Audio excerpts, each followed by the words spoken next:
Oh, 90% itu Arab. nah, Mbak Intan juga sangat sangat tahu tentang Saudi nih. Di sana tempat yang hijau-hijau di mana itu?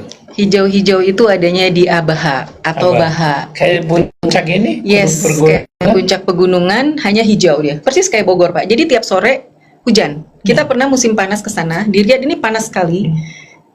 Ke arah sana itu naik ke atas dari Mekah, dari bawah itu ke atas 300 kilo dan itu 300 jauh. kilo. Ya. Oh. Karena jalannya berkelok jadi bisa berapa jam nyampe ke atas. Dan itu Biasanya hujan. ramainya hari apa itu? Setiap hari. Setiap hari ramai. Setiap hari ramai, yes.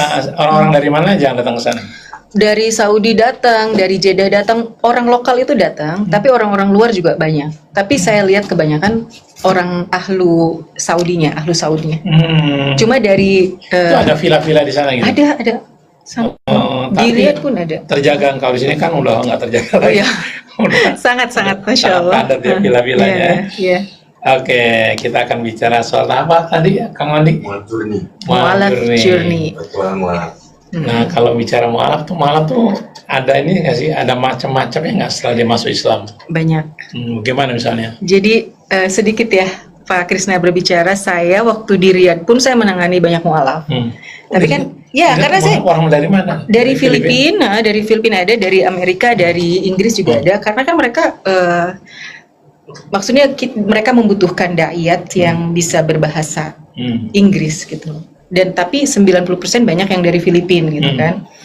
Nah, kalau misalkan Pak Krisna tadi bertanya, apa sih motifnya, perbedaannya ada mualaf? Banyak, kita bisa lihat. Lihatnya dari mana ketahuannya? Ya, orang yang memang dia memutuskan mualaf karena belajar, ataukah karena memang mereka mau menikah, atau memang ada motif lain. Bukan kita suudzon, kita tidak boleh suudzon, kan dosa. Tapi yang namanya waspada dan bertanya, dan yang ditanya juga nggak boleh tersinggung. Kenapa sih Anda mau mu'alaf gitu kan? Karena mu'alaf itu kan sebenarnya hatinya yang dilembutkan sama Allah. Gitu kan? Jadi ya seputar itu aja biasanya, Pak Krisna. Ada juga yang alasan ekonomi ya? Betul. Pekerjaan. Jadi di Riyadh itu ada yang level-level manajer, yang di rumah sakit, nurse juga gitu Pak. Banyak yang masuk Islam. Kenapa gitu? Apa karena kamu takut nanti kalau kamu tetap menjadi pemeluk agama terdahulu kamu akan diintimidasi dengan? Oh tidak, katanya. Justru karena saya melihat bagaimana mereka memperlakukan saya. Berbagai macam cerita. Dan dari yang bekerja di rumah sakit, yang bekerja di rumah sebagai asisten rumah tangga juga banyak yang memeluk Islam. Saya bilang kenapa sih gitu, alasannya gitu, karena saya bagian pembinaannya yang ngajarin bagaimana cara berwudu, bagaimana cara baca Quran gitu. Dan di situ kan ada cerita supaya nggak bosan. Ya mereka mengatakan kebanyakan ya memang saya memeluk Islam karena saya merasa nyaman di sini gitu. Bagaimana bos-bos saya memperlakukan saya seperti itu. Kemudian pertama kali saya tanya, terus kamu diajak nggak untuk umroh? Oh ya. Terus apa yang kamu rasakan? Wah luar biasa. Nggak bisa diungkapkan dengan kata-kata. Banyaklah cerita seperti itu.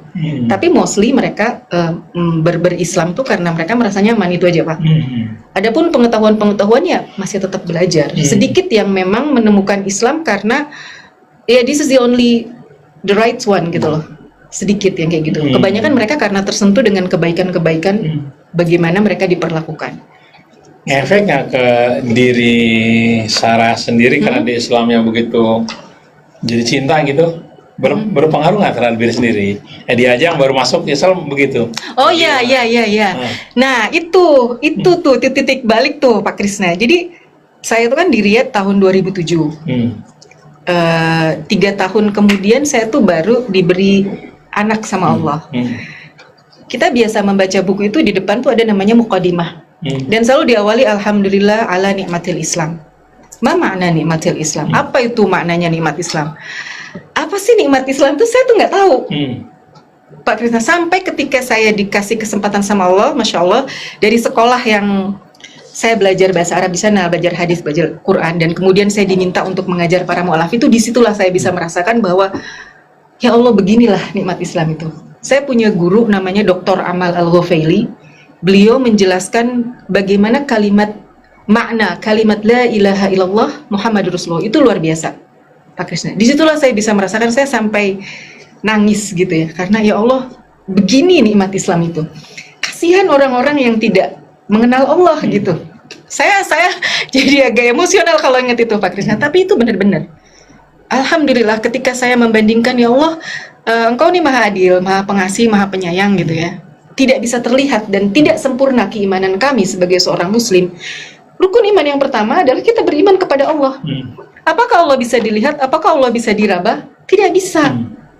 Bagaimana orang-orang yang menuhankan, mohon maaf, ada yang menuhankan hewan, ada yang menuhankan Api. ya api dan sebagainya macamnya. Mereka membutuhkan. Katakanlah itu bukan sesembahan kok, itu hanya perantara gitu. Tapi kan kalau kita sama Allah gimana Pak? Makanya kita ada sholat di situ. Seperti itu Pak Krisna. Masya Allah. Terus yang perlu dibina terus-menerus kepada mualaf itu apa? Nah, itu dia. Saya melihat ada garis besar Pak Krisna, perbedaan dalam mereka ini subhanallah, terutama karena yang mualaf ini banyak yang dari teman-teman Kristen ya, mohon maaf. Jadi baik yang pengalaman saya selama di Riyadh ataupun di Indonesia, mereka itu mengenal sesembahannya, boleh nggak disembah sih, disebut Pak Krisna? Misalkan sesembahan mereka, oh Tuhan Yesus gitu. Dalam keimanan kita, Yesus itu nabi. Tapi dalam mereka, dan mereka tuh mengenal Tuhannya tuh luar biasa. Yesus maha kasih, Yesus tuh bisa mengobati orang, menyembuhkan orang dengan hanya mengusap, ya dengan segala macam kasih sayang, sehingga mereka, oh ya Tuhan itu begini. Sedangkan kita, nih Pak Krisna, ini jadi pembelajaran untuk saya pribadi dan teman-teman yang menyimak di luar sana, bagaimana kita mengenalkan Allah kepada anak-anak kita, keluarga kita, saudara terdekat, terutama diri kita sendiri. Allah itu apa sih? Karena banyak nih orang-orang yang mengaku murtadin, Pak Krisna, mengatakan Tuhannya orang Islam tuh jahat banget, dikit-dikit neraka, dikit-dikit azab, dikit-dikit wah iqab, semua segala macam. Tapi mereka lupa semua ayat di dalam Al-Quran kecuali surat At-Taubah diawali dengan apa? Bismillahirrahmanirrahim. Dengan nama Allah yang maha pengasih dan maha penyayang. Kenapa sih yang maha pengasih, yang maha penyayang? Kenapa itu? Isi tuh perbedaannya Pak. Jadi saya melihat bahwa oh ya ternyata begini, dan itu pelajaran buat kita ya. Kita harus mau berlapang dada, kita harus membuka diri bahwa kita nih kurang mengajarkan kepada anak-anak kita tentang Allah itu seperti apa. Seperti itu Pak Krisna. Biasanya mereka menyerangnya dari segi apa? Aisyah, apalagi Aisyah, teman-teman dari pengalaman saya di TikTok, oleh mereka tuh apa? Ya, jadi gini, Allah tuh tidak adil, poligami. Nabi Muhammad itu fiktif. Batu hitam itu, Hajar Aswad itu mengampuni dosa. Berarti orang Islam itu hanya Hajar Aswad. Padahal kita sudah jelaskan, yang mengampuni dosa itu Allah. Perbuatan baik, innal hasanata yudhibnas sayyi'at. Perbuatan baik itu menghapus perbuatan jelek. Yang menghapus siapa? Ya Allah. Tapi kita ini beramal saleh. Allah kan menyukai orang-orang yang beramal saleh, orang yang berbuat baik. Innallaha yuhibbul muhsinin. Ada banyak ayat tentang itu. Nah, itu yang kadang-kadang seringnya situ. Aisyah dan Hajar Aswad. Itu aja. Luar biasa ya. Krisna. Seperti itu. Ada orang bercerita dia lama di Australia. Di Australia itu setiap Jumat ada aja orang masuk Islam. Kalau di Indonesia nggak seperti itu. Akhirnya diperhatikan ini khotbahnya. Oh, khotbahnya nggak menyentuh untuk orang-orang ini. Iya, kurang ya. Menurut pendapat Mbak Sarah gimana? Khotbahnya orang di sana banyak orang tersentuh dengan khotbah Islam di Australia. Di Australia. Maksudnya banyak orang jadi tersentuh lalu dia masuk Islam. Oh gitu. Bagus berarti kan khotbahnya Pak. Iya. Jadi nah, kan di sini katanya kurang menyentuh, apa betul? Oh, saya nggak pernah sholat Jumat tuh. Krisna. Ya, Pak Krisna. Paling tidak khotbah yang Mbak Sarah pernah dengar lah. Iya, jadi kita ini terlalu apa ya, protokoler gitu loh. Ada hal-hal Islam itu kan ad-din an-nasihat. Din itu, agama itu adalah nasihat. Kadang-kadang ada yang kita nih dibilangnya terlalu keras, tapi kadang-kadang juga kita dibilang terlalu kamu terlalu tidak ikut aturan gitu. Nah kan yang bagus itu kan yang mana sih? Moderation. Betul, ada yang mengatakan aturan Islam itu tidak seperti prasmanan. Yes, absolutely, betul itu. Bukan kita pilih makanan yang kita suka terus kita buang, tidak. Islam tidak seperti itu, betul. Masuklah Islam secara kafah. Yes, gitu loh. Tapi kan ada hal-hal yang memang ranahnya ulama fikih, perbedaan furu'iyah itu bukan ranah kita. Yang kalau tauhid sama, satu. Makna la ilaha illallah itu la ma'bud bihaq, tidak ada yang berhak disembah kecuali Allah. Gitu loh Pak. Mengenai khotbah orang yang di Australia itu, ada teman saya mungkin lagi nonton juga ya. Assalamualaikum. Ini teman-teman lagi nonton Pak. Ada teman saya yang orang China asli, beliau masuk tapi Indonesia Cindo gitu. Dia bilang saya tersentuh Kak waktu saya di Cina. Dia lagi nonton kayaknya sekarang. Waktu saya di Cina saya tersentuh mendengarkan khotbahnya khotib di Cina, di Xinjiang kalau nggak salah, Masjid Xinjiang. Dia bahasa Mandarin. Bahasa Mandarin, dia bisa bahasa Mandarin. Dia bilang, tahu nggak Kak khotbahnya tentang apa? Tentang menghormati ibu. Bagaimana Islam itu memuliakan seorang wanita, terutama ibu. Kata Rasulullah, hormati siapa? Ibumu sampai 3 kali. Itu. Jadi dia bilang kalau begitu media-media yang mengatakan bahwa wanita di dalam Islam itu adalah terbelakang, backward gitu loh. Itu tidak benar gitu. Seperti itu. Seru ya Pak ya? Oke, apalagi yang bisa menyentuh mereka nih para mualaf dalam ceramah?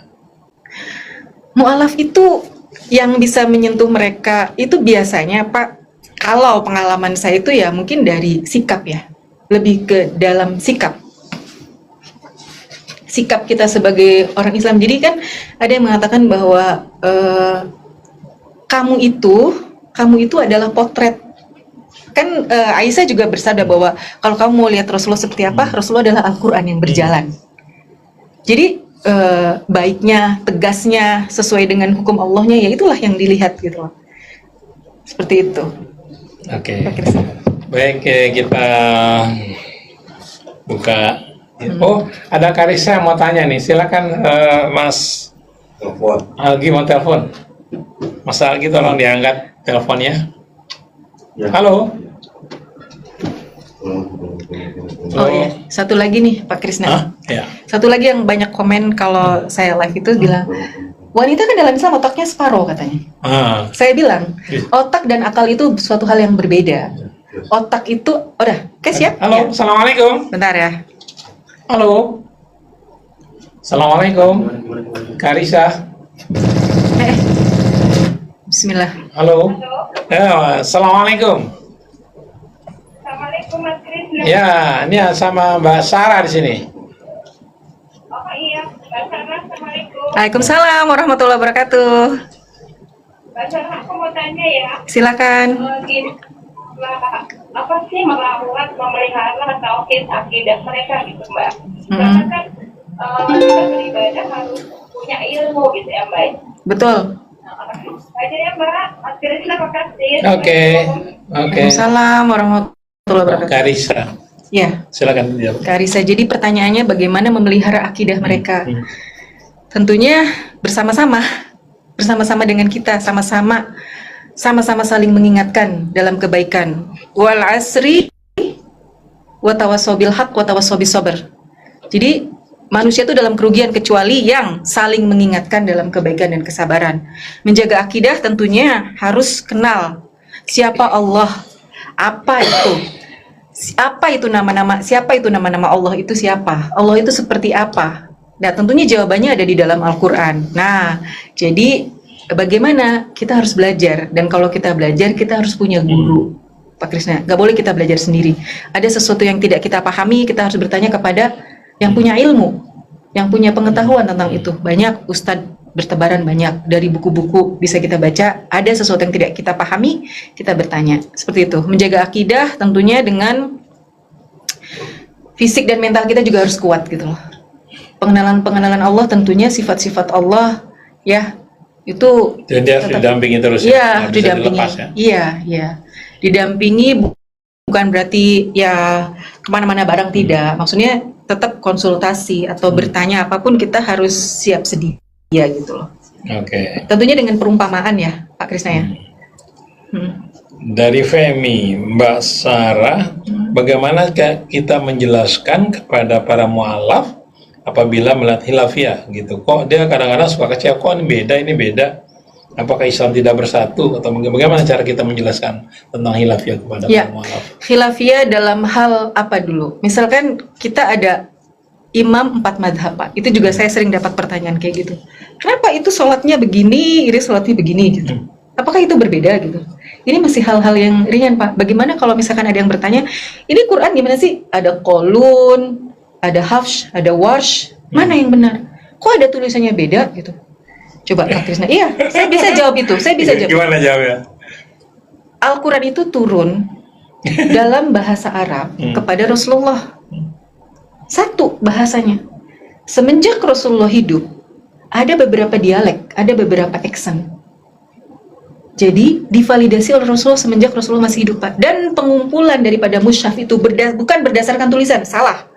Kalau ada yang mengatakan betul, memang ada teks ininya dari Hafsah, tapi dari berdasarkan ingatan penghafal Al-Quran. Makanya kenapa Rasulullah bilang yang ikut berperang itu jangan semua yang hafal Quran, gitu. Itu Pak jawabannya. Nah, mengenai khilafiyah yang mana Mbak? Kalau misalkan tentang sholat, tentang fikih, yaitu bertanyalah kepada ahlinya fikih. Yang pasti kita tidak khilaf tentang siapa Tuhan kita, siapa sesembahan kita, Allah itu siapa. Itu yang harus pasti dan satu. Kalau khilafiyah dalam hukum-hukum sekarang, apalagi banyak ulama sekarang banyak sekali menemukan hukum yang baru, gitu kan? Karena kan kondisi zaman berubah, gitu. Silakan. Oke. Mbak Sarah, bagaimana cara menghadapi komentar dari para mualaf yang mereka melihat orang Islam tidak seperti apa yang digambarkan? Kadang dia kasar, kadang ini tidak mencerminkan Islam. Bagaimana kita menjelaskannya bahwa ini tidak mewakili Islam? Nah, kalau mau lihat ajaran, lihat Islam itu jangan lihat orangnya, lihat ajarannya. Tapi kalau kita bisa bersikap baik sesuai dengan ajaran Al-Quran, sesuai dengan Rasulullah perintahkan, bagaimana karakter Rasulullah, bagaimana akhlak Rasulullah, itu bagus sekali. Tapi kalau misalkan kita melihat nih, Pak Kristen, mohon maaf, Islam di Afghanistan, Islam di Pakistan, Islam di India, Islam di Indonesia, tiba-tiba ada di video muncul laki-laki memukul istrinya, dan mereka Muslim. Kok Islam kayak gitu? Apakah itu represent Islam? Kan ada ayatnya boleh katanya. Ayo coba memukul itu. Apakah itu represent Islam? Tidak, kan ada penjelasannya. Artinya apa? Ayat itu benar, tapi pemahaman itu seperti itu, Mbak. Jadi kalau misalkan ada yang mu'alaf bilang, kok beda ya Islam begini-begini, tidak beda, hanya ilmu kita yang belum sampai, pemahaman kita yang belum sampai ke sana. Hadisnya benar, Qur'annya benar, pemahaman kita yang belum sampai ke sana. Seperti itu. Oke, dari Mbak Titi. Assalamualaikum Mbak Sarah. Mbak Sarah, bagaimana menghadapi mualaf yang dia kecewa karena secara ekonomi dia menurun dan kayaknya di Islam kok jadi susah mencari uang. Tidak seperti waktu dia masih agama lama. Dan bagaimana jawabannya? Ya, inilah yang selalu saya hadapin setiap hari. Tapi tidak masalah. Yang harus diingat adalah masuk Islam, satu, bukan mencari uang. Masuk Islam itu mencari ridhonya Allah, mencari kebenaran bahwa Allah satu-satunya yang disembah. Yang kedua, orang masuk Islam itu pasti ada ujiannya, bukan kesenangan dunia. Kalau kita melihat ke belakang, ke zaman Rasulullah SAW, bagaimana Bilal bin Rabah baru masuk Islam, bagaimana Abu Bakar, bagaimana kalangan pemuda, anak-anak, budak, dan pengusaha, ya katakanlah Abu Bakar waktu itu masih punya uang ya Pak Krisna ya, tiap hari kerjaannya membebaskan budak gitu loh. Dan orang-orang yang pertama kali masuk Islam itu kebanyakan orang-orang yang kesusahan. Bahkan seorang Mus'ab bin Umair, silakan di searching siapa itu Mus'ab bin Umair. Seorang pemuda kaya raya, ganteng, wangi, yang parfumnya tuh bisa kecium dari jarak 20 meter sebelum datang, Pak. Meninggalkan kekayaan semua hanya karena untuk mau menjadi pengikutnya Rasulullah. Dan dia menjadi salah satu ambasador pertama, ambasador Rasulullah yang dikirim untuk berdakwah, Mus'ab bin Umair. Jadi kalau misalkan ada seorang mu'alaf atau beberapa orang, yaitu sudah resiko satu. Dan kesulitan ekonomi itu Allah tuh nggak ngasih kesulitan sulit terus orang tuh, enggak. Pasti nanti akan ada kemudahan. Kan ada ayatnya, fa inna ma'al usri yusra, inna ma'al usri yusra. Jadi bersama, fa inna, sungguh, ma'a al-usr. Jadi ma'al usri yusra. Sungguh bersama kesulitan ada kemudahan. 2 kali. Inna ma'al usri yusra. Gitu. Masya Allah. Gitu. Assalamualaikum Mbak Sarah. Mbak Sarah, Waalaikumsalam. kenapa ada mualaf yang lalu gak berapa lama dia kembali lagi ke agama lama? Apa penyebabnya? Apa kita kurang welcome kepada mereka? Dari Mbak Retno. Mbak Retno, Waalaikumsalam warahmatullahi wabarakatuh. Mbak Retno, tidak sedikit. Jadi gini, jangan kaget kalau misalkan ada mu'alaf yang kembali lagi. Bukankah di zaman Rasulullah juga ada salah satu penulis wahyu menjadi murtad? Bukankah di zamannya Rasulullah, di zaman Abu Bakar, Abdah bin Abdurrahman kalau nggak salah, beliau penghafal Quran, ikut perang beberapa kali zamannya Abu Bakar, masuk Kristen, murtad. Kenapa? Tergoda dengan kecantikan seorang wanita Romawi. Bagaimana aku bisa menikahi kamu? Masuk Kristen sini. Belum digauli, istrinya udah jatuh, meninggal. Dan ayat yang dia ingat itu surat Al-Hijr ayat 2. Seolah-olah Allah berkata sama dia, seandainya dulu aku menjadi seorang yang mukmin, seorang yang beriman. Gitu Pak. Jadi kalau misalkan ada seorang mu'alaf murtad lagi, nggak usah kaget, nggak usah sedih. Jadi diambil pelajarannya. Kenapa? Bukan juga kita menyalahkan, ya lu sih nggak mau belajar, nggak boleh juga kita kayak gitu. Kita introspeksi aja ya, mungkin kita kurang mengayomi apa, tapi setidaknya kalau orang mau mu'alaf itu dia sudah benar-benar tahu konsekuensi semua segala macam gitu loh Pak. Jadi kalau penyebabnya apa ya itu personal ya. Kita tidak bisa menjudge, oh itu penyebabnya pasti begini, tidak boleh. Saya mengatakan seperti itu. Gitu Pak Krisna. Dari Mbak Lucy, Mbak Sarah, ini ada teman saya, dia selalu memegang Islam, dia senang dengan ajaran Islam, tapi dia sendiri belum berislam. Bagaimana cara menggolkannya supaya dia masuk Islam? Dia sangat simpati pada Islam, tapi belum Islam. Iya, jangan salah, pamannya Nabi, Abi Thalib itu, kalau ditanya perjuangannya seperti apa, kita tidak sebanding, Mbak. Bagaimana Rasulullah itu sangat ingin juga pamannya masuk Islam. Tapi apa yang terjadi? Tidak bisa, karena yang ngasih hidayah itu Allah. Kata Allah, kamu tidak bisa memberikan hidayah kepada orang yang kamu cintai, yang kamu sayangi, nggak bisa. Itu adalah kisah paling tragis sebenarnya. Tidak bisa bersama-sama dengan orang yang kita cintai di surga yang sama, itu adalah sesuatu yang sangat menyayat hati sebenarnya Pak. Jadi bagaimana menggolkannya itu urusan Allah. Urusan kita apa dong? Ya urusan kita memberitahu aja, ngasih tahu, dan silahkan, itu kan hidayah milik Allah. Seperti itu Pak. Oke, kemudian dari Bapak Selamat Mega di Jakarta Selatan. Assalamualaikum Mbak Sarah. Salam. Alhamdulillah kami menyimak, izin bertanya Mbak Sarah, bagaimana mengcounter sesama Islam yang justru sering bersikap a priori dan meritik hukum-hukum Islam, misalnya poligami. Aduh, Pak Selamat. Gini, Pak Selamat, Assalamualaikum. Ini terjadi juga di ranah diskusi online ya. Jadi gini, mengenai orang-orang yang tidak suka mengcounter, kalau kita punya dalil kebenaran, ungkapkan. Poligami itu adalah syariat Pak, hukum Allah. Tentunya sebagai seorang muslim kita tidak boleh menolak hukum Allah, mengingkari, bukan menolak, mengingkari hukum Allah aja kita tidak boleh. Itu adalah suatu perbuatan dosa, nggak boleh. Itu hukum Allah loh. Adapun nanti kalau misalkan kamu mau nggak dipoligami, salah, pertanyaannya bukan itu. Kamu sudah bisa berlaku adil belum untuk berpoligami? Kan ayatnya seperti itu. Jadi Pak Selamat, mohon maaf kalau untuk hal-hal seperti itu mengcounter bagaimana, ya kalau misalkan itu lebih baik kita diam ya. Untuk hal yang sudah memang Allah bolehkan loh, ada syariatnya di dalam Al-Quran gitu. Jadi saya menghindari, termasuk orang yang menghindari untuk debat kusir gitu ya. Hal-hal yang menurut saya itu suatu hal, ya udah selesai, udah sepakat, tinggal itu kan pernikahan itu juga kan suka dan terima. Saya terima nikahnya dengan mahar sekian gitu Pak. Kalau nggak suka, nggak terima, ya nggak jadi pernikahan itu. Seperti itu. Oke. Dari hamba Allah nggak disebut namanya, boleh nggak saya minta nomor teleponnya Mbak Sarah? Boleh. Silakan disiapkan pulpen sama kertas, saya akan bacakan nomor HP Mbak Sarah. Nomornya 0819, sudah? Kemudian 90, kemudian 15 1077, 0819 90 15 1077. Ini ada tanya TikToknya Mbak Sarah apa? Sarah Intan 02. Lagi live saya Sarah Intan 02. Oh, pakai 02 gitu? Iya, karena ada 01, 02 itu dan udah pada ada yang tumbang juga. Jadi saya ada 7 akun, ini lagi live juga. Oh, sekarang sedang live ya. Mbak Sarah, teman saya masuk Islam, tapi dia belum berjilbab. Apa yang saya harus katakan kepada dia? Nggak apa-apa Mbak.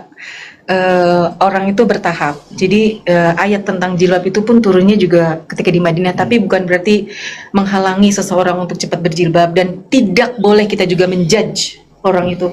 Kamu belum berjilbab, kamu tidak mengikuti perintah Allah. Maksudnya kita menjaga lisan kita lah. Di surat Al-Hujurat juga kan, jangan sekelompok kaum wanita itu mengolok-olok wanita yang lain. Bisa jadi mereka lebih baik dari kita.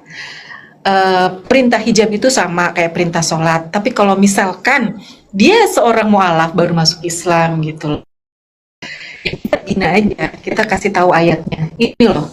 Terus kasih contohnya Ummahatul Mukminin. Siapa lagi contohnya kalau bukan Ummahatul Mukminin ya? Kita tidak bisa memberikan contoh, memberikan teladan. Siapa itu Ummahatul Mukminin? Kita juga bisa memberikan contoh tentang Ibu Maryam dan Ibu Asiyah binti Muzahim, istrinya Fir'aun, itu yang Allah abadikan namanya di surat At-Tahrim, surat terakhir. Itu kan ada doanya. Jadi ketidaksolehan laki-laki itu tidak menentukan kesalihatan perempuan. Buktinya itu si Asiyah, istrinya Fir'aun itu kan ya seperti itu. Sampai-sampai dia berdoa dan doanya diabadikan kan, Robbibnili indaka baitan fil jannah. Ya Allah, bangunkanlah rumah di surga di sisimu, di sisi engkau. Itu kalimatnya. Ya. Assalamualaikum Mbak Sarah. Mbak Sarah, kenapa orang malam kadang-kadang dia baca Qurannya lebih pintar daripada saya yang sudah lama jadi Islam? Bagaimana dia bisa begitu cepat mempelajari Al-Quran? Nah, itu dia. Ini juga terjadi. Ini orangnya masih nonton nih di sini. Boleh dong telepon nggak sih? Boleh telepon. Boleh nggak? Beliau masih belum Muslim, tapi baca Qurannya Masya Allah. Dia belajar, Pak. Ya. Dia menguasai bahasa Ibrani juga, bahasa Arab juga, Mandarin, English, masih muda, dan bisa bahasa Arab dengan pelafalan yang sangat bagus. Karena beberapa kali baca Quran, dia bisa baca Quran dan bisa. Nah, itu kenapa? Boleh kita tanya ya, kenapa ya? Mungkin karena penasaran, mungkin juga karena cinta, mungkin juga karena cinta sama Allah, maksudnya cinta sama Islam gitu.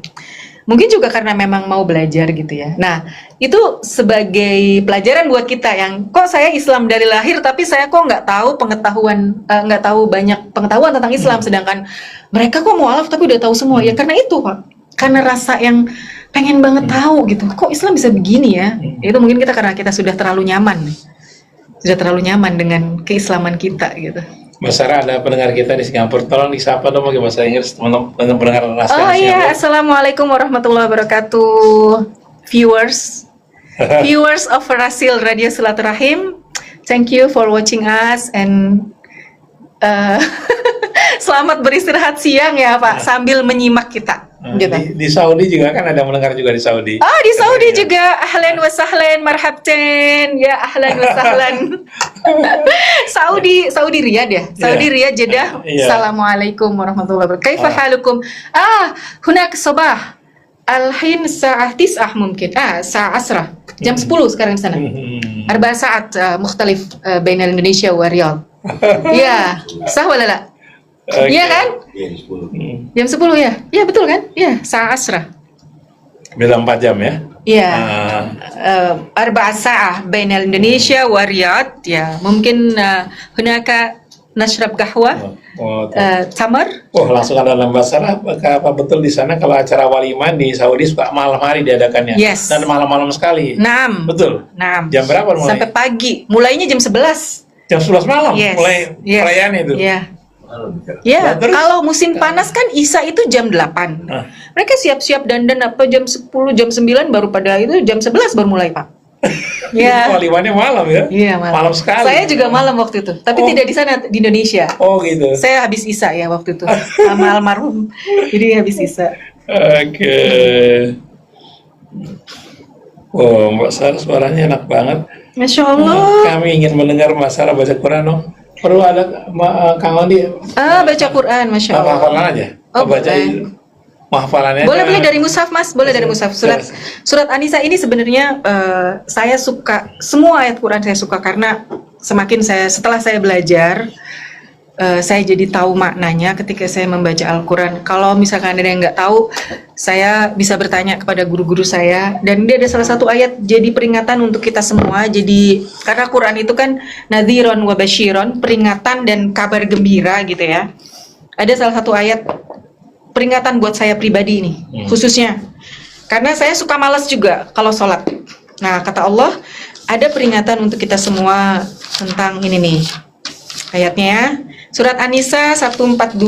A'udzubillahi minasyaitonirrajim. Innal munafiqina yukhadi'una Allah. Sesungguhnya orang-orang munafik itu bermaksud menipu Allah gitu loh. Wa huwa, dan Allah khadi'uhum. Dan Allah yang membalas tipuan mereka. Wa idza qamu ila sholati qamu kusala. Jika mereka bangkit, mereka bangun untuk sholat, mereka itu sholat dengan rasa malas. Yura'unan nasa, kecuali untuk bermaksud riya. Yura'unan nas, menunjukkan kepada manusia. Wala yadhkurunallaha, dan mereka tidak mengingat Allah illa qalilan, kecuali sedikit saja. Jadi kenapa Pak Krisna suka ada pertanyaan, yang korupsi, yang semua segala macam melakukan kejahatan di Indonesia itu orang Islam? Ayo, apa jawabannya Pak Krisna? Shadaqallahul azim. Allahumma arhamna bil Quran. Apa jawabannya? Jawabannya adalah sholat itu kan inna sholata tanha 'anil fahsya wal munkar ya, mencegah dari. Berarti Jadi ada problem bukan sholatnya yang salah, bukan syariat sholatnya yang salah. Kenapa? Berarti sholat kita belum benar. Sholat kita, karena sholat itu artinya connected, nyambung sama Allah. Sholat, berdoa, dari doa ke doa. Ketika kita mengatakan Allahu Akbar, Allah Maha Besar, apa itu artinya? Semuanya kecil. Tapi masalahnya Pak Krisna, ketika kita mengucap, terutama ibu-ibu nih, ketika kita mengucap Allahu Akbar, ya Allah jemuran belum kering, belum matiin kompor. Jadi yang akbar ini yang mana? Yang besar ini yang mana dalam pikiran kita? Bukan Allah, tapi anak belum makan, belum pulang sekolah, buas semua segala macam, sampai kunci lupa naruhnya di mana. Ketika kita mengucapkan Allahu Akbar, itu ingat Pak, kunci taruh di mana. Jadi ya bukan sholatnya yang salah, bukan syariatnya yang salah, tapi kitanya yang masih harus tetap belajar gitu. Oke. Dari Mbak Lili, bagaimana pendapat Mbak Sarah mengenai orang Indonesia yang umroh lalu di sana foto-foto dan flexing? Nah, sekarang udah nggak boleh lagi. Pemerintah Saudi sudah tidak membolehkan foto-foto di sekitaran Ka'bah. Betul. Ya, sekarang sudah tidak boleh. Dulu pun diambil HP-nya atau gimana? Kayaknya dilarang. Haram. Haj ya lalu gitu. Nggak boleh Pak. Jadi terutama dulu itu ya, sebelum ada pelarangan ini, dulu juga saya merasa terganggu gitu, karena gimana ya, kita lagi tawaf, yang sholat pun kalau misalkan lagi ada yang tawaf belum waktu sholat, nggak boleh sholat di situ, sholat di masjid nggak boleh, di sekitaran Hijr Ismail nggak boleh, di sekitaran Ka'bah nggak boleh, karena supaya yang umroh bisa khusyuk gitu ya. Tapi kemudian saya berpikir gini, aduh kasihan ya, mereka udah jauh-jauh, kadang-kadang kan suatu kebanggaannya Pak Krisna ya, kok pemerintah Saudi nih kayaknya gimana gitu, bolehlah mereka foto gitu. Tapi ternyata terakhir 2024 kemarin saya umroh itu juga memang sedikit mengganggu. Maksud saya ya bolehlah, yang nggak boleh flexingnya. Cuma kan ada orang yang berdalih gini, Pak Krisna, maksud sih nggak boleh, kan kita bisa ngasih inspirasi buat yang belum umroh. Iya sih, betul juga. Tapi tentunya dengan gini ya, yang tahu niat nih, niat kita ibadah, niat kita foto, niat kita itu yang tahu Allah. Tapi tidak dinafikan nih Mbak, yang kalau yang nanya perempuan, saya perempuan itu fitrahnya apa? Pamer. Pengen kasih tahu, pengen kasih lihat, gue udah kesini. Iya benar, itu benar Pak. Nggak boleh bohong. Perempuan harus jujur. Makanya kenapa dalam Islam itu wanita tuh harus belajar, harus taklim, harus punya guru, harus belajar. Oh ternyata hukum-hukum tuh begini, supaya kita punya rasa malu dan punya batasan gitu, bahwa tidak semuanya yang harus kita dengan alasan apapun itu. Gitu kan, akhirnya kan suka jadi bercandaan, jangan gitu loh, nanti Allah marah, Rasulullah nggak suka. Bagus itu Pak, cuma kan kadang-kadang saya aduh gimana ya gitu. Kalau misalkan agama dijadikan bercandaan, tidak boleh gitu. Mbak Sarah, orang Saudi sangat murah sekali ya, kalau lagi bulan Ramadan buka puasa, mereka rebutan untuk mencari orang untuk menikmati hidangannya. Ya, jadi gini, orang Saudi itu orang Arab, masya Allah, mereka itu kalau sudah mengenal Allah, mereka yang ahlus sodakoh, kita sebut muhsinin itu Pak, luar biasa memang. Yang terkenal banget sodakohnya seperti apa itu memang nggak ada batas. Karena mereka meyakini yang namanya bersedekah, apalagi memberi makan, dan makanan itu diberikan pada saat bulan Ramadan gitu, itu luar biasa. Jadi ada jaminan juga dari Allah kan, ketika kamu masuk haram, Masjidil Haram, kamu akan mendapatkan ketenangan dan kamu tidak takut untuk nggak makan gitu. Jaminan keselamatan ada di situ. Jadi ya, Masya Allah luar biasa, dan itu harus kita tiru ya. Tapi saya yakin Pak, di Indonesia sudah banyak orang-orang yang seperti itu, banyak sekali. Dari Deka Rianto, Assalamualaikum Mbak Sarah, saya seorang ayah mempunyai putri yang saat ini belum punya jodoh. Masya Allah. Any right person for her? Masya Allah. Any advice for her? Any person? Oh my God, how old is she? Anak saya masih 15 tahun sayangnya Pak. Oh my God, you have a daughter ya? How old is she? Berapa umurnya? Gak disebut ini. Nggak disebut ya. Pak, mohon maaf ya, nggak apa-apa lah. Kita saling membantu ya Pak. Watawasobil haq, watawasobil sabar. Jadi siapa yang punya nih, mungkin bisa diiklanin aja di sini Pak Krisna. Insya Allah semoga mendapatkan jodoh yang Amin, amin. soleh, tetap beriman. Dari Bapak Afandi, Assalamualaikum Mbak Sarah. Ustazah Sarah kok pinter banget mualaf. Oh bukan mualaf dia ini, salah. dia pembina mualaf. Sudah berapa lama? Pingin tanya, bolehkah saya ngasih baju sama orang non muslim, dibilang untuk ibadah nggak punya ganti? Boleh, memberi hadiah boleh Pak. Dalam hal kemanusiaan, satu dulu, supaya saya tidak lupa bahwa sekali lagi saya katakan, saya bukan mualaf. Alhamdulillah saya terlahir sebagai muslimah. Saya bukan mualaf ya, karena suka ada yang salah paham Pak Krisna. Jadi suka juga di TikTok, Sarah nih pembohong, katanya mualaf apa bohong. Wah, Masya Allah, subhanallah, saya tidak pernah sekalipun mengatakan saya mualaf. Insya Allah saya nggak ada statement saya satu. Yang kedua itu tadi pertanyaannya, boleh nggak kita memberikan hadiah kepada non muslim? Boleh. Memberi hadiah makan? Boleh. Memberi hadiah baju? Boleh. Menolong mereka? Boleh. Dalam hal apa? Wata'awun alal apa? Bukan biri wa taqwa, bukan. Dalam kemanusiaan. Mereka sakit, kita tolong. Mereka lagi bangun rumah, kita tolong. Ada sesuatu hablum minanasnya, itu boleh, harus, bahkan wajib. Bahkan kita tidak dianggap umatnya Rasulullah kalau kita tidak menolong ya Pak ya. Ada kan kisahnya tentang itu? Nggak boleh. Manusia. Tadi usianya 31 tahun katanya. Oh, usianya 31 tahun. Baik. Ikhwan-ikhwan yang berminat, ada seorang muslimah berusia 31 tahun sedang mencari pasangan. Oh ya Pak, yang menarik coba apa Pak? Kalau kita belajar di Al-Quran itu ya, Allah itu bagaimana? Satu surat, saya tuh seneng banget. Al-Quran itu bahasa Al-Quran ya, bahasa Allah memberikan kita supaya kita berpikir gitu ya. Afala ta'qilun gitu. Allah katakan, itu ayatnya berkaitan dengan puasa sebenarnya. Antum, kalian semua laki-laki, libasul lahunna, adalah pakaian buat mereka. Hunna itu kan jamak daripada perempuan. Wahunna libasulakum, dan mereka perempuan adalah pakaian buat kalian semua. Pakaian itu kan bahasa suami istri itu dipakainya, Allah mengatakan dengan libas, pakaian. Saya melihatnya luar biasa ya Al-Quran ini ya. Libas itu kan kehormatan, baju.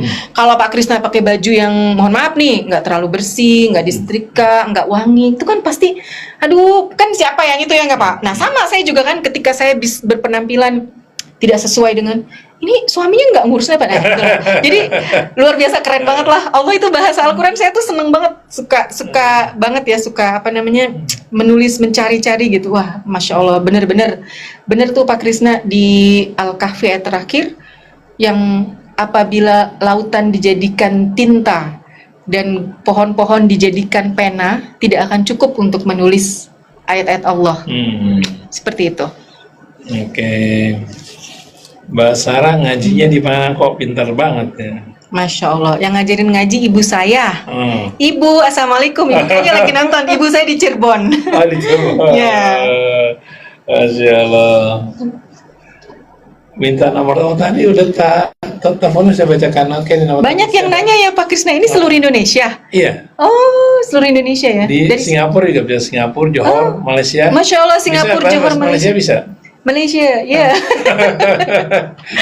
Ya, nomor teleponnya Mbak Sarah 0819 kemudian 15 1077 0819 90 15 1077. Mbak Sora, bolehkah kami mengundang untuk ceramah di tempat kami? Boleh, silakan. Boleh ya? Mm. Boleh. Tadi nomor teleponnya 0819 kemudian 90 15 1077. Ya teman-teman TikTok ada yang mau tanya nih Pak, tadi penontonnya udah 107 juta. Tadinya 200 juta, sekarang 107 juta. Yang bisa diikuti Pak pertanyaannya? Itu tadi, coba sekarang saya boleh tanya Pak Krisna nggak? Apa? Perempuan itu katanya ya, otaknya separuh, coba jawabnya gimana? Enggak ya, gimana? Pasti Allah kan adil, pasti sama. Jadi gini, bedanya otak itu adalah organ. Kalau otak saya separoh, saya tidak akan bisa duduk di sini, saya tidak akan bisa nyetir, saya tidak akan mungkin bisa membaca karena organnya separoh. Jadi nggak mungkin. Nah, yang dimaksud adalah akal. Kenapa Rasulullah mengatakan akal wanita separoh? Kenapa? Sains sekarang juga membuktikan wanita itu selalu mengedepankan emosi. Kenapa kita berbeda dengan laki-laki? Allah menciptakan seperti itu. Otak wanita dengan otak laki-laki berbeda. Kita dalam melakukan hal apa-apa dipengaruhi oleh hormon. Hormon kita berbeda, gitu kan Pak? Jadi itu yang selalu, dan ini terima kasih untuk teman-temannya yang selalu menghujat saya. Hujat saya terus supaya dosa saya hilang, kalian ambil gitu ya. Ya karena selalu dibilang gini Pak, satu lagi Mas, pagi Sarah nggak ada kerjaannya, udah minum jus onta belum eluh, katanya gitu. Jus kencing onta. Coba Pak, tentang hadis itu, selalu yang digoreng itu. Ternyata kan ada penelitian. Saya bilang, alhamdulillah saya tidak mendoakan kamu ya, semoga kamu tidak sakit, yang one day there is nothing can cure your disease except you have to drink this. Apa kencingnya onta, saya bilang. Sampai saya gituin Pak. Semoga kamu nggak sakit dan nanti kamu, karena saya udah emosi gitu ya. Tapi saya minta maaf habis itu, maaf ya gitu. Tapi saya dimaki-maki gitu udah biasa Pak. Ya karena itu gimana sih, terus hadis tentang Rasulullah menyuruh salah seorang, siapa itu namanya, la ilaha illallah, udah nyusuin orang ini belum, banyak lah kayak gitu ya Pak. Tapi itu udah masuk penghujatan dan biasanya saya tidak mau meladeni orang-orang yang seperti itu. Biasanya saya lebih senang orang yang memang mau belajar perbandingan agama. Jadi tokoh Samiri itu di dalam Al-Quran ada, kisahnya jelas. Siapa Samiri itu ada kisahnya. Saya bertanya kepada teman-teman Kristen atau yang berkeyakinan Yahudi, ada nggak tokoh Samiri? Ada, tapi kisahnya ada sedikit perbedaan, gitu loh Pak. Itu aja sih. Bedanya di mana? Jadi di sana tuh misalkan disebutnya ada nggak yang ngebuat. Kalau kita kan jelas banget dia membuat patung anak lembu Pak. Kalau di situ enggak. Adalah sedikit perbedaan, dan bukan hanya itu aja. Banyak kisah-kisah tentang Bal'am bin Ba'uro Pak. Di surat Al-A'raf 175-177. Siapa Bal'am bin Ba'uro? Itu adalah seorang ulama dari kalangan Bani Israel yang waktu itu tergoda oleh pemimpin, oleh raja yang sangat zalim, yang disuruh mendoakan Nabi Musa. Dan Bal'am bin Ba'uro ini orang yang sangat taat sekali, yang doanya selalu diijabah sama Allah di saat-saat yang syaddah, di saat-saat terdesak. Tapi ketika akhir hidupnya, na'udzubillah min dzalik, Allah jelaskan dia itu seperti anjing yang lidahnya terjulur karena tergoda oleh dunia. Dia diminta oleh raja itu mendoakan Nabi Musa hal-hal yang jelek. Tapi setiap kali dia mendoakan, lidahnya terpleset. Lidahnya terpleset. Itu Allah abadikan kisahnya di surat Al-A'raf 175-177.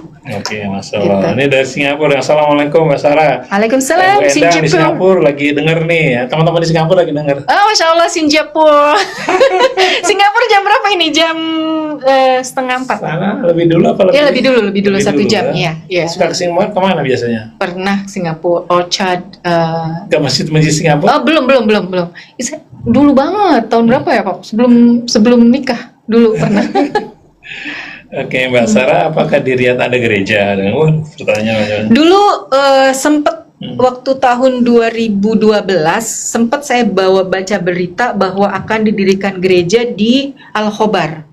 Jadi teman-teman, Al-Khobar itu barat Riyadh, 300 kilo, deket ke arah Dubai, deket ke arah Kuwait, Bahrain itu. Katanya mau didirikan gereja. Tapi nggak tahu, belum sampai sekarang pun belum ada. Tapi kalau misalkan ada pun apa masalahnya gitu? Justru karena, bukankah kalian bisa melihat bahwa Islam ini adalah sangat toleransi? Kalian ini kan selama ini kalian, maksudnya teman-teman Kristen yang menghujat ya, mengatakan bahwa kita ini minoritas di Indonesia, kita ini terintimidasi. Oh ya, saya katakan Indonesia sudah merdeka berapa puluh tahun. Apakah Anda terintimidasi? Jangan suka membuat berita yang tidak baik gitu. Nantinya malu. Gitu. Banyak juga yang nanya ya, Pak Krisna ya. Masya Allah. Silakan yang mau bertanya, kami tunggu di 08111 999 720 dari Batam, dari Yogyakarta, dari Aceh, dari Masya mana lagi, Allah. Banyuwangi. Halo Banyuwangi, dari Assalamualaikum. Bali juga suka ada. Bali, dari Gilimanuk, Bali. dari Gilimanuk. Suka ada yang bertanya, silakan dari Bali kalau mau bertanya. Di sini ada Sarah. Dia bukan mualaf tapi dia membina mualaf dia.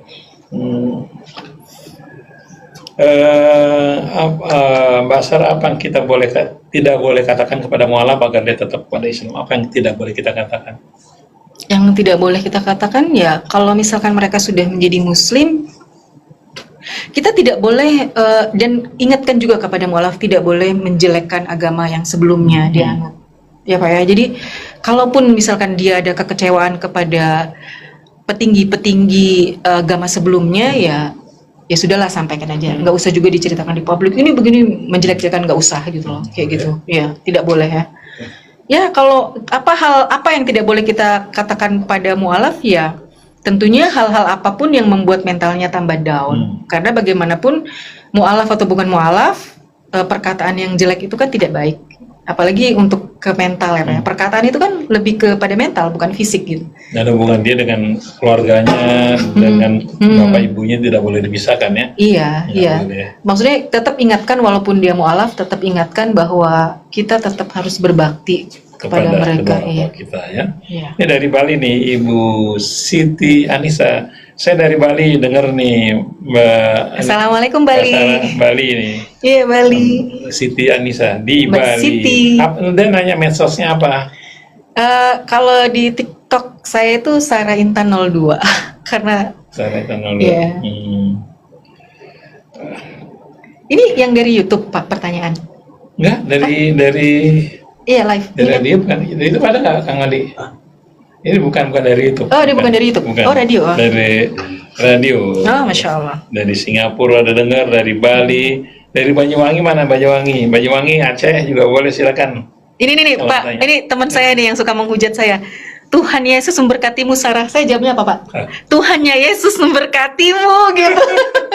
Enggak, kita biasa kayak gini sama teman. Udah biasa, jadi nggak ada tersinggung kayak gitu insya Allah. Saya bilang Tuhannya Yesus memberkati, amin.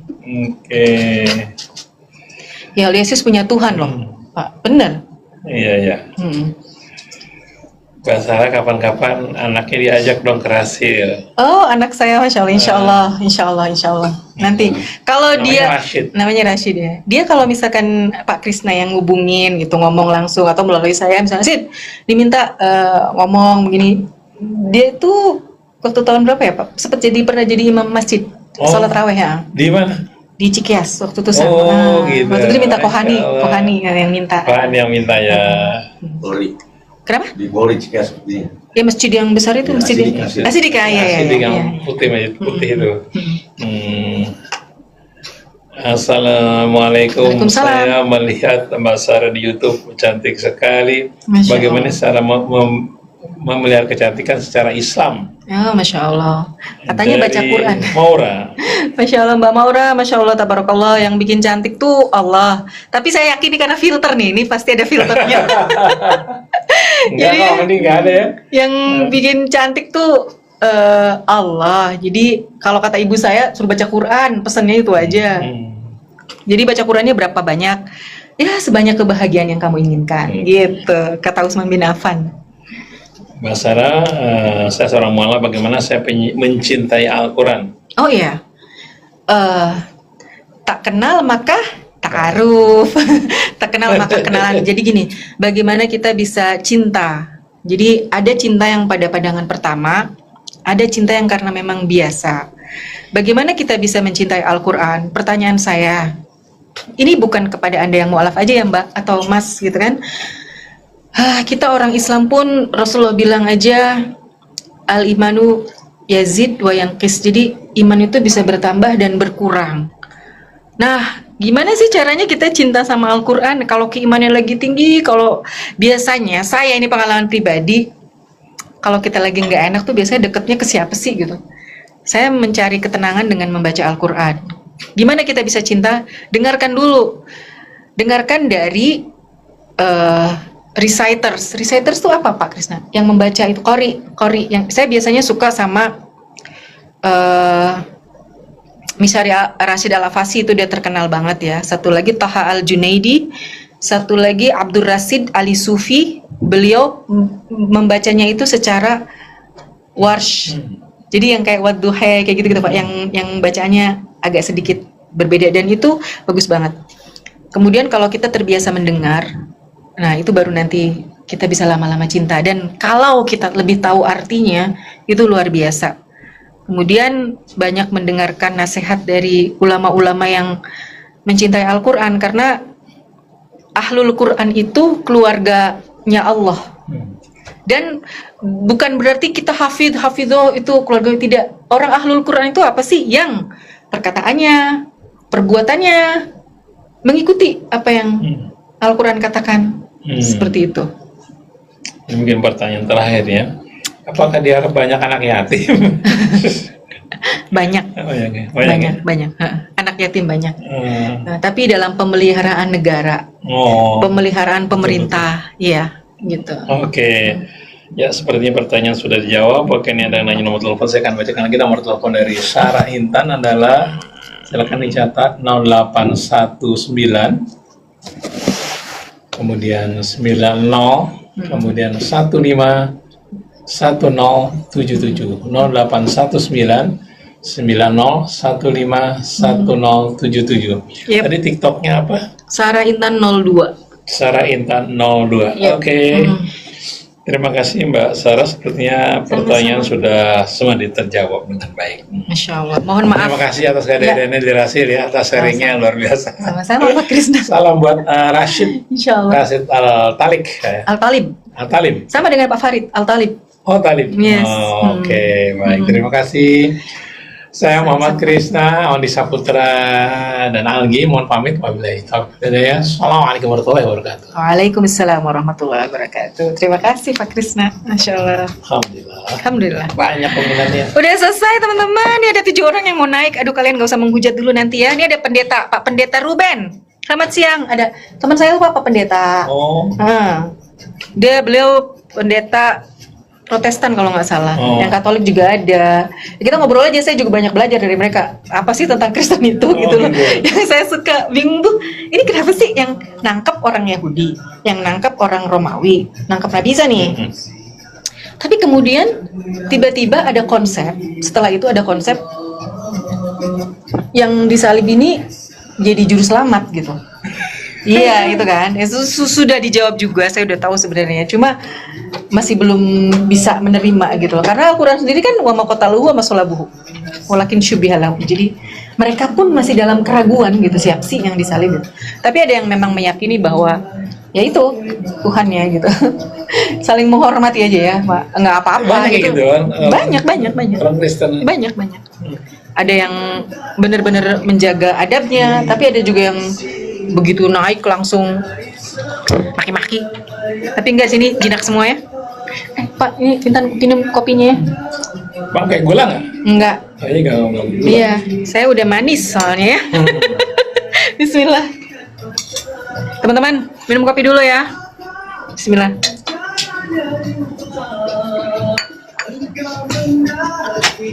Terima kasih banyak Pak Krisna. Saya terima kasih.